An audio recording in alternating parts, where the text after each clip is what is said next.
It's been years since we've seen you as an underdog in a fight. What do you make of being an underdog in this fight? I don't know. This is the UFC. I figure that has a lot to do with that. I think people maybe consider the fighters in the UFC to be a lot, better, stronger fighters. So maybe that's the reason why they put me as an underdog. I haven't really thought about it too much. I don't really pay attention when I'm, up or down on that. And I also wanted to ask you, right after everything happened the first time with the main event, you had some negative things to say about George, that you felt like he didn't want to fight you. And now this week it seems like you've kind of backed off on that. You haven't been as negative. Is there still kind of some bad blood there with you and George, or not really? I never felt like there was any bad blood. I felt like, I think someone quoted him on him saying he didn't want to fight me before. That's all. But I figure, maybe it could be a bad matchup for him. My style. That's all. I've ever thought about that, really. And then one question. Nick, it's great to see you here today. I think I speak for everyone to say that we are delighted you're here. I wanted to ask you, first of all, Nick, were you kept under lock and key last night and escorted here to make sure you didn't escape anywhere to come to the press conference? I mean that in a jesting way. They did bring me down an hour early. I don't know if that was a change of plans or if that was on account of me, but I don't have any problem being here. I think it's great to be here. So, I would have loved to be at the last press conference had I, been able to make it. And, I'm just ready to move forward. And on that point, obviously you're here. It's a massive fight with BJ Penn. You're headlining again. In a way, and I know you hate these questions, but is this the most important fight of your career? Because surely, as Dana White has intimated, if you beat BJ Penn, you're almost guaranteed to fight Carlos Condit or the winner of Carlos Condit and GSP following on. Well, yes, then I suppose it is. Thanks for answering that. Last time we were here for a press conference in Vegas, Dana was talking about how he had previous conversations with you about the importance of promotion and what comes with the responsibility of the main event. Can you just talk a little bit about those conversations and, if accurate, why you hate this being on the podium or being with the microphone?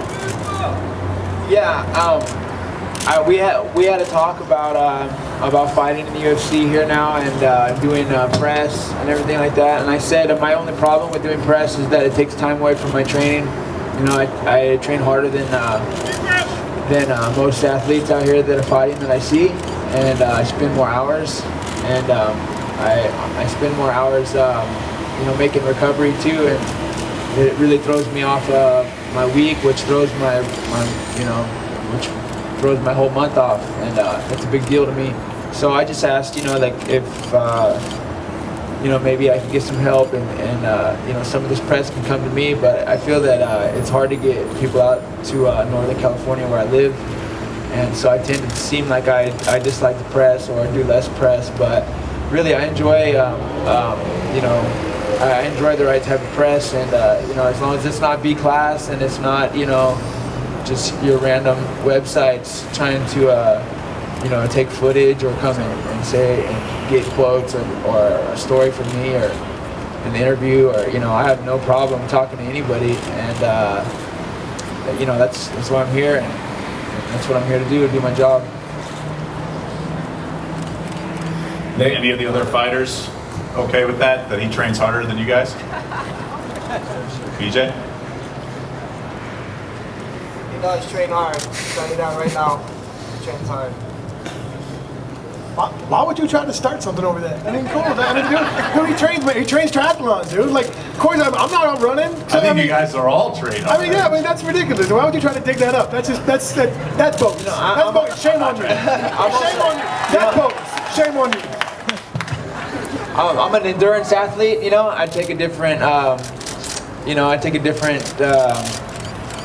type of training, than most fighters do. I do less weight training, less recovery. I need I need to spend a lot more hours in my training. 6 to 8 hours a day, every day. I don't take 3 days off, 2 days off. It works out different for me to be able to do and fight how I fight.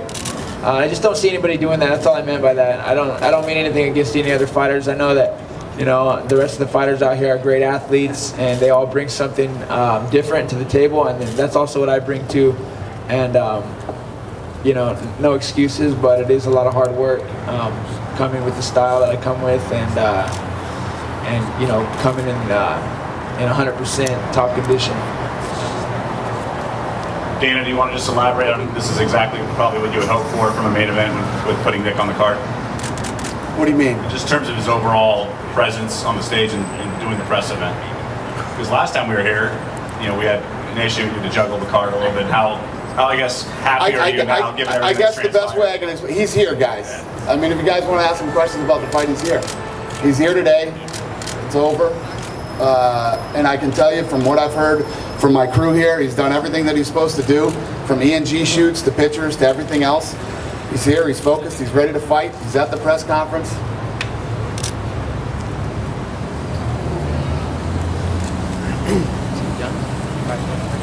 Nick, right here for you in the front row, to your left a little bit. You know, you've talked about your respect for BJ and how he was an idol of yours, and you're on the stage with another MMA, you know, legend in Crocott. I wondered, do you care about things like that, leaving a legacy on the sport, or do you fight strictly for your passion for the sport? Do you care how necessarily you're remembered after you're gone? Yeah, you know, I'm here to represent my team, Cesar Gracie Jiu-Jitsu, and you know, I listen to my coach and my trainers, and they're the ones who want this fight. And I do what I'm told, you know, that's why I'm here. And like I've said before, you know, I didn't make it this far by not listening and doing as I'm told. So I'm here to do my job.